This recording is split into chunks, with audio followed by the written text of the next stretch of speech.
This is Chris the Idaho Painter here on Paint Life TV. Today I'm going to be talking about these compact extending ladders because every time I post some video about them, you either love them or you hate them. So I'm going to tell you what I think about them right now in this video, so stay tuned.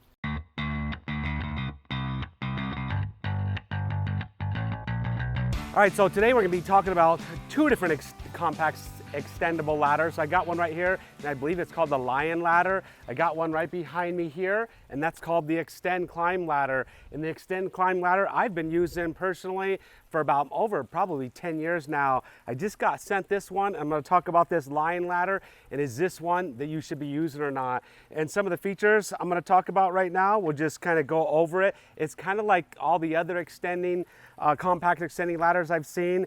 They extend up to a certain height. I got this one, the Extend Climb, right here. This is a professional model. I don't believe this is a professional model right here, but they extend up and they retract down to a compact size, just like this. And all of them typically have some type of strap on them, so you can strap it and then you can carry it away very simply and easily. So now I'm going to go over and walk you through some of the features of this Lion ladder, and we'll compare it with the Extend Climb ladder right there, which I've been using for a long time. So now looking at this Lion ladder right here, here it is. This is a compact unit, and at first look, when I'm starting to look at this thing, it's definitely not a professional model, so don't use it if you're a professional on a daily basis. Maybe just once or twice here or there, you know, like once a month, twice a month, something like that. But don't think you're going to use this thing every day and it's going to last. But it has your typical strap. Now, one thing I figured out about this right off the bat, it doesn't act like a Extend Climb. You ratchet it up and it goes back down. It took me a little bit to figure this out, but it ratchets up from the bottom, and you got to go from the bottom up right there. One thing I do like about this ladder, it gives you lots of warnings right here. It has a red bar right here. You don't want to step beyond that red bar on this ladder. But what's interesting, that red bar is pretty high up there. And then I read the warning label down here, and it said do not stand above 6.6 feet, which is pretty unusual because this is way above 6.6 feet. So that's kind of interesting. But this ladder itself, it has two mechanisms right here, the push buttons that you push with your thumbs to release the ladder. But I'll put it all the way up, and I'm going to show you something about this ladder, which is kind of unusual. You got to go from, from bottom up.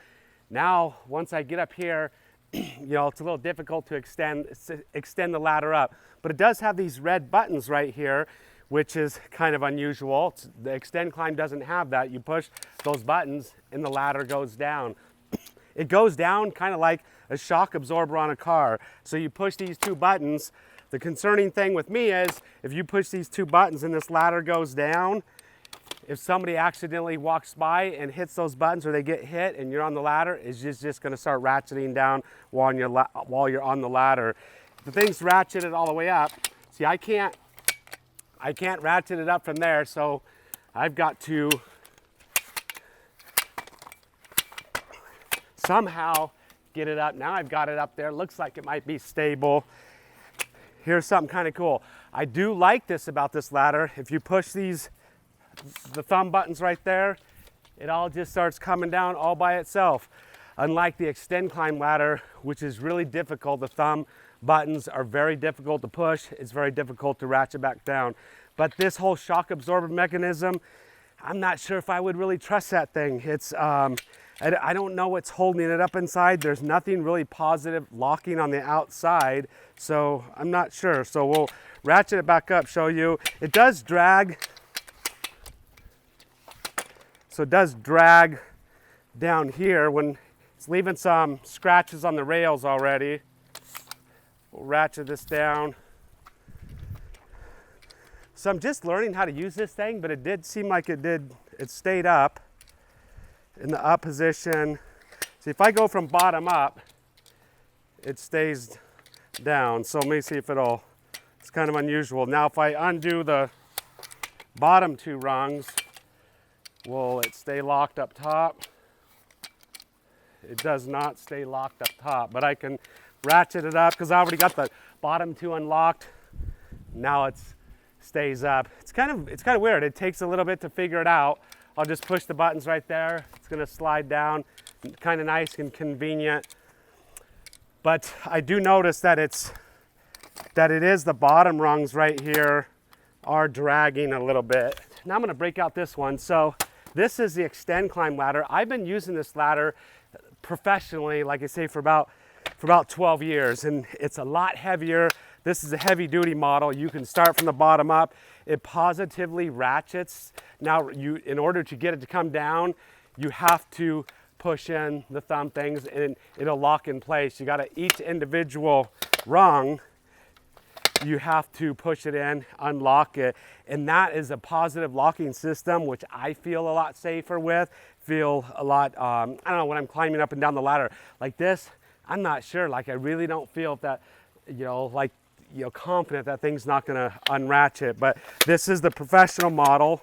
Show you how easy it is to, so now that thing's fully extended, I can get up on top of the roof right here. I know some people are not confident with the flex on these things, but let me show you. So there's quite a bit of flex on this ladder, but I'm pretty confident with it myself that it's not gonna bend, twist, or break. Both ladders have on the bottom of them, they do have non-slip feet, so they won't slip, hopefully won't slip, unlike tile floors or hardwood floors, but I personally would still put a non-slip drop cloth down. Peanut, you gotta stay over here. So as with any tool, proper care and maintenance, especially with these ladders, is very, very important. And I haven't had this one very long. I haven't used it out in the field at all. I don't know if I would trust it out in the field. I'd trust it around my house doing light chores. But I notice I take these out to do power washing quite a bit.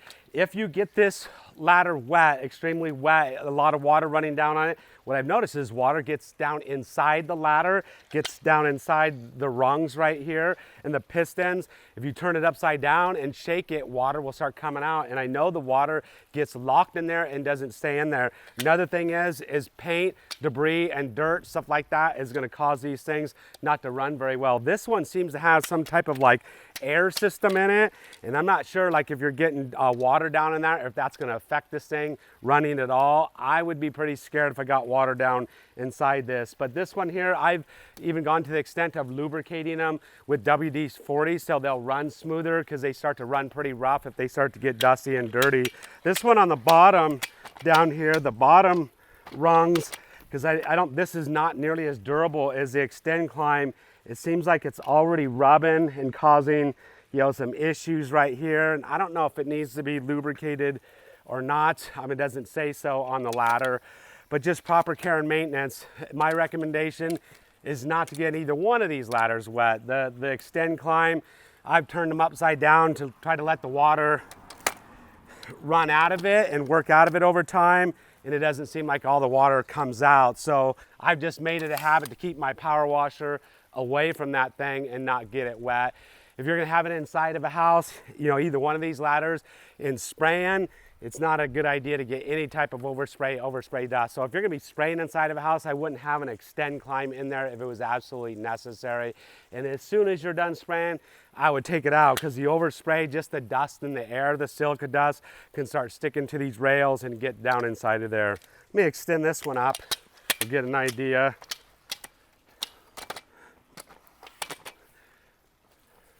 How tall this one is right here. Giving you an idea of the flex on it. And that thing's pretty rigid right there. Not nearly as much flex as the Extend Climb, but the Extend Climb is extended up a lot higher.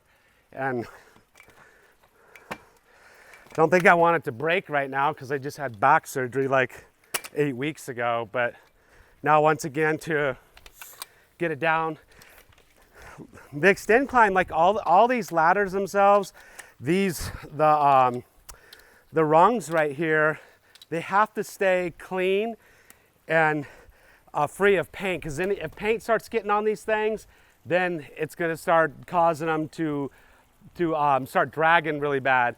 The thumb things, I've had the Extend Climb ladders, these the push buttons right here, we've had them break multiple times on the ladders, but you know, they typically do last quite a while. I had one of them probably for about 10 years before the thumb things broke off. One thing I don't like about the Extend Climb is it has a green dot right here. They're paper dots that show you whether it's engaged or not engaged, and those things come off pretty fast.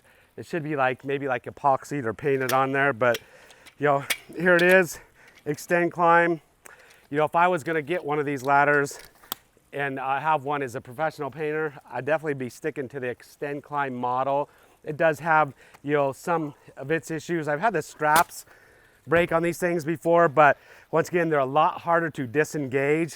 You typically got to start from the bottom. If you start up too high, it's too hard to push the thumb buttons down on the bottom. So start disengaging the ladder.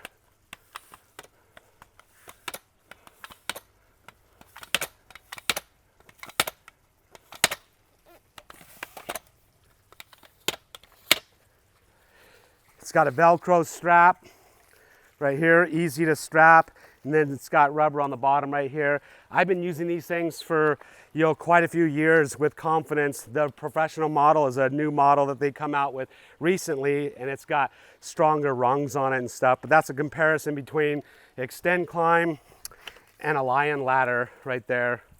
Once again, Lion ladder takes a little bit to figure it out. Just kind of just acts in weird ways. So it'll stay, it won't stay locked unless you get it all the way up. So here's the red buttons, push the red buttons. Wherever you push them, the thing's gonna start coming down, and it hits the red buttons when it touches the next rung right there.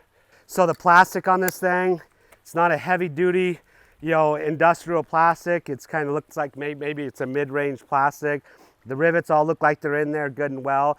But once again, I think this thing, you know, probably for, you know, if you were a professional painter, you needed to get on a roof every now and then, but it's going to take some wear and tear inside your vehicle. I really think it's probably just more of a do-it-yourself model for a do-it-yourselfer that's going to use it, you know, a few times a year here and there. So there you go. Hopefully you enjoyed this video. Hopefully you got some information on this about this ladder itself. Give me a thumbs up. Hit the little notification bell. It's free, easy to do. Bang it, punch it, slam it.